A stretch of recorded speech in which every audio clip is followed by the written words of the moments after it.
Hello, আসসালামু আলাইকুম বন্ধুরা। এখন আমি ডিমের সাদা অংশের ভিতরে চিকেনগুলোকে ভালোভাবে মাখিয়ে নিচ্ছি। আপনারা দেখতে পারতেছেন।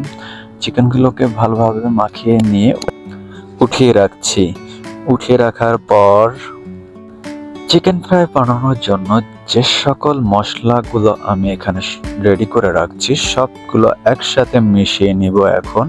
মিশিয়ে নেওয়ার পর আমি এখানে একটা বাটির ভিতরে ময়দা নিয়ে নিয়েছি এবং কর্নফ্লাওয়ার নিয়ে নিয়েছি। সব মশলাগুলো মাখিয়ে নিচ্ছি এখন।